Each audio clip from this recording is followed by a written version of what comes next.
Hello students, welcome to सेलवेदा। मेरा नाम तनीषा है और मैं यहाँ आपको CSIR नेट जून 2026 के लिए प्रैक्टिस क्वेश्चन करवा रही हूँ। तो आज जो हम टॉपिक ले रहे हैं वो है cancer biology and immunology from the unit cell signalling. Okay, so let's get start the video. आपको क्या करना है, जब भी आपको क्वेश्चन दिखेगा स्क्रीन पर आपको अपनी वीडियो को पॉज करना है एंड देन क्वेश्चन पढ़ के उसका आंसर अपनी नोटबुक में लिखना है। ऐसे करके आपको टोटल 20 क्वेश्चन सॉल्व करने हैं और उनके मार्क्स एंड में कैलकुलेट करके मुझे कमेंट सेक्शन में ज़रूर बताएं। ओके, सो चलिए वीडियो को स्टार्ट करते हैं। Your first question is which statement is correct regarding P53 in cancer. P53 के लिए कौन सी स्टेटमेंट करेक्ट है? And your option is A. Mutant P53 always loses DNA binding ability. B. Wild type P53 promotes angiogenesis. Option C. Mutant P53 can gain oncogenic function. And option D. P53 activation inhibit apoptosis. So your correct answer is option number C. Mutant P53 can gain oncogenic function. जब P53 में mutation होता है तो वो oncogenic function show करता है, यानी कि कैंसर वाला फंक्शन शो करता है जिससे कैंसर सेल्स प्रमोट हो। Okay, so your correct answer is option number C. Mutant P53 can gain oncogenic function. Next question. Which mechanism activate proto-oncogenes? Proto-oncogenes को कौन एक्टिवेट करता है? And your options are gene deletion, B. loss of heterozygosity, C. gene amplification, and D. frame shift mutation. And your correct answer is option number C. gene amplification. Amplification जो होता है किसी भी gene के over expression कराता है। Over expression का मतलब गेन ऑफ फंक्शन, और गेन ऑफ फंक्शन की वजह से प्रोटो ऑन्कोजीन्स में कन्वर्ट हो जाते हैं। For example HER2 and MYC, they are the examples of proto oncogenes and they can convert into the oncogenes if they come in gain of function. Okay, next question. Knudson's two-hit hypothesis applies to. Your options are A. oncogenes, B. tumor suppressor genes, C. cytokines and D. antibodies. तो two hit hypothesis जो है वो किस पर apply करती है?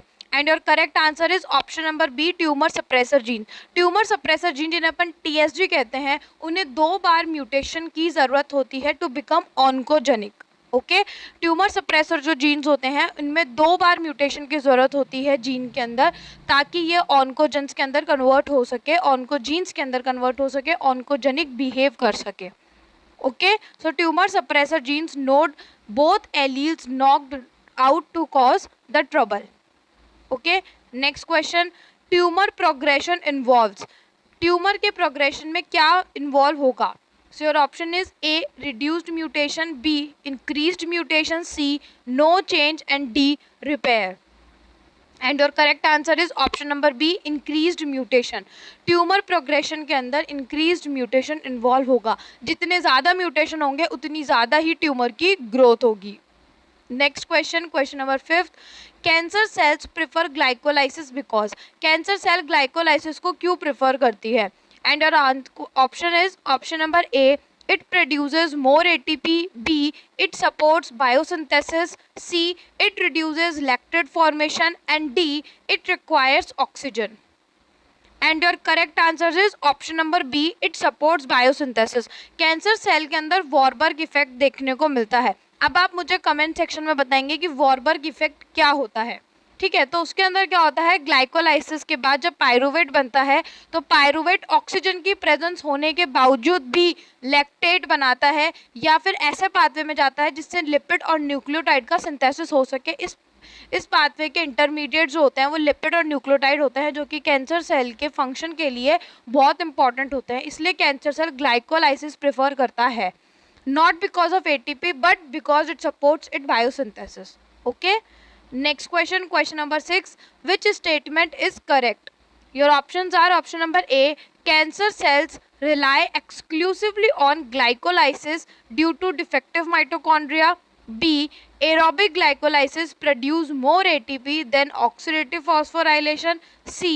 Glycolysis support anabolic pathways in cancer cells. And D. Lactate production occurs only under hypoxia. And your answer is option number C.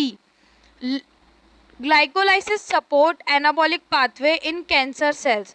Mitochondria जो होता है वो फंक्शनल होता है, तो ऑप्शन ए तो गलत हो गया। इसके अंदर बोल रहा है कि डिफेक्टिव माइटोकॉन्ड्रिया होता है इसलिए ग्लाइकोलाइसिस चलता है, नहीं, ए तो आपका इसलिए गलत हो गया। क्यों? क्योंकि माइटोकॉन्ड्रिया तो फंक्शनल होता है, लेकिन जो लैक्टेट होता है वो बनता है even in the presence of oxygen. ठीक है, ऑक्सीजन की प्रेजेंस होने के बावजूद भी पायरुवेट से लैक्टेट बनता है which is a anabolic pathway. Okay, तो ग्लाइकोलाइसिस एनाबॉलिक पाथवे को सपोर्ट करता है कैंसर सेल में। This statement is correct, option number C. Next question, which transporter is highly upregulated in cancer cell. कौन सा ट्रांसपोर्टर सबसे ज़्यादा अपरेगुलेटेड होता है कैंसर सेल्स के अंदर? And your options are GLUT4, GLUT1, SGLT and GLUT2। And your correct answer is option number B, GLUT1, क्योंकि cancer cell glycolysis को सपोर्ट करती है। दैट्स वाई उनके अंदर GLUT1 यानी कि ग्लूकोज का ट्रांसपोर्टर जो होता है वो हाईली अप रेगुलेटेड होता है। Next question, metabolic shift. Question number 8, which factor directly induces VEGF transcription under hypoxia. अब VEGF की फुल फॉर्म क्या होती है? Vascular endothelial growth factor. तो कौन सा फैक्टर जो होता है VEGF को इंड्यूस करता है अंडर हाइपोक्सिया? हाइपोक्सिया मतलब ऑक्सीजन की कमी। So your options are P53, NF beta, HIF1 alpha and D RAS। And और correct answer is option number c, HIF1 alpha. जब ऑक्सीजन ड्रॉप होता है यानी कि ऑक्सीजन की कमी होती है या जिसको अपन हाइपोक्सिक कंडीशन बोलते हैं, ऐसी कंडीशन में HIF1 अल्फा रिलीज होता है जो कि VEGF यानी वेस्क्यूलर एंडोथीलियल ग्रोथ फैक्टर के ट्रांसक्रिप्शन को डायरेक्टली अफेक्ट करता है फॉर कैंसर सेल्स। ओके, ये जो फैक्टर है वो ब्लड वेसल्स बनाने में या फिर एंजियोजेनेसिस करने में हेल्पफुल होता है VEGF। Okay, next question, VEGF का क्या फंक्शन होता है? मैंने इसका आंसर अभी बता दिया आपको। So your options are A apoptosis, B angiogenesis, C neurons and D mutation. अभी मैंने बताया VEGF एंजियोजेनेसिस कराता है, न्यू ब्लड सप्लाई लाइन यानी कि ब्लड वेसल्स को बनाता है। So your correct answer is option number B, angiogenesis. Next question, which combination best support tumour growth. Tumour की ग्रोथ को सबसे ज़्यादा कौन सपोर्ट करता है? And your options are option number A, low glucose plus low VEGF, B, high glycolysis and high VEGF, C, low lactate plus high oxygen and D, high apoptosis। बहुत easy question है, इतने question कर लिए इससे related. Sir correct answer is option number B, high glycolysis plus high VEGF। ठीक है, जितना ज़्यादा ग्लाइकोलाइसिस होगा, जितना ज़्यादा VEGF फैक्टर रिलीज होगा, उतनी ज़्यादा ट्यूमर की ग्रोथ अच्छी होगी। Next question, all are features of tumour micro environment except. ये सारे जितने भी ऑप्शंस दे रखे हैं उसमें कोई ना कोई ट्यूमर माइक्रो एनवायरनमेंट से रिलेट करता है, सिर्फ एक को छोड़ के। So options are option number A hypoxia, B high lactate, C alkaline pH and D immune suppression. Hypoxia यानी कि ऑक्सीजन की कमी होगी तभी तो VEGF रिलीज होगा। ठीक है, तो ये तो सही है। बी हाई लैक्टेट, जी हाँ, इसमें वॉरबर्ग इफेक्ट शो होता है जो कि ऑक्सीजन की प्रेजेंस होने के बावजूद भी पायरुवेट से लैक्टेट बनवाता है। And C alkaline pH, this option is incorrect. So your correct answer is option number C, alkaline pH। कभी भी ट्यूमर माइक्रो एनवायरनमेंट के अंदर एल्कालाइन pH नहीं होती। क्यों? क्योंकि इसके अंदर लैक्टेट प्रेजेंट होता है और लैक्टेट एसिडिफाई करता है एनवायरनमेंट को। दैट्स वाई इसकी जो pH होती है वो एसिडिक pH होती है, ना कि एल्कालाइन। और डी इम्यून सप्रेशन तो ये वैसे ही करता है। So your correct answer is option number C, alkaline pH। Next question, question number 12 assertion based question है। Lactate accumulation in tumours suppresses immune response. Lactate के एक्यूमुलेशन की वजह से ट्यूमर्स के अंदर इम्यून रिस्पॉन्स सप्रेस होता है और इसका रीज़न है कि लैक्टेट साइटोटॉक्सिक टी सेल की एक्टिविटी को इन्हेंस करता है। क्वेश्चन में ही पता पड़ रहा है इसका आंसर। असर्शन तो ट्रू है लेकिन रीज़न गलत है। अगर लैक्टेट टी सेल की एक्टिविटी को इंक्रीज करेगा तो वो इम्यून को सप्रेस कैसे करेगा? टी सेल तो अपना डिफेंस सिस्टम है। अगर टी सेल इंक्रीज होंगे या एक्टिवेट होंगे तो कोई भी जो होगा अपने को बैक्टीरिया या कोई भी कैंसर सेल अपन को हार्म नहीं कर सकती। So your correct answer is option number C, assertion is true but reason is false.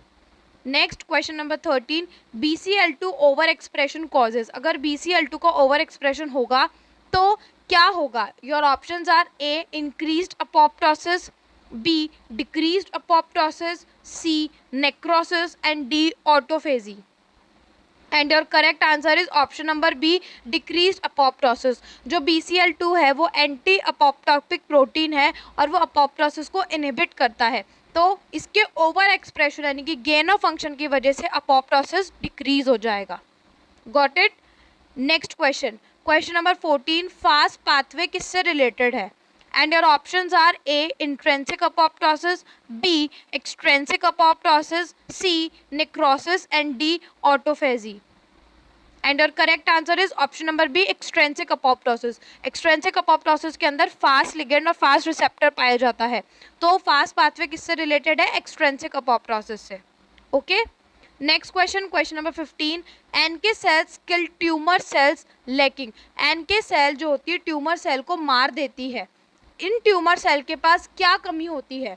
Sir option is option number a, MHC molecule second, b. MHC first, c. CD4 and d. TCR। And और correct answer is option number b, MHC first. इसको बोलते हैं missing cell hypothesis.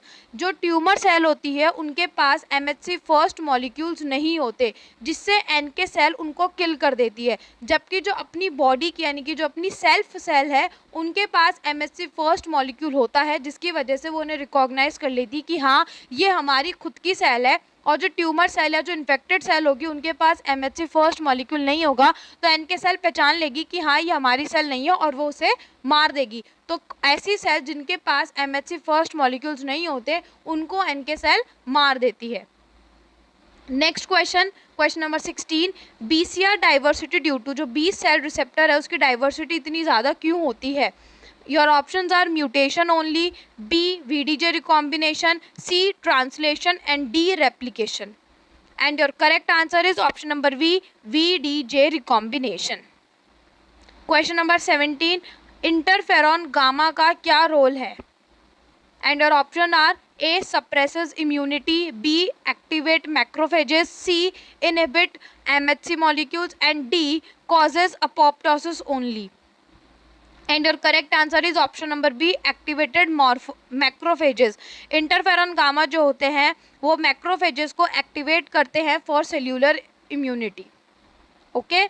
Next question, which is it what is a tumour specific antigen. इन चारों में से tumour specific antigen कौन है?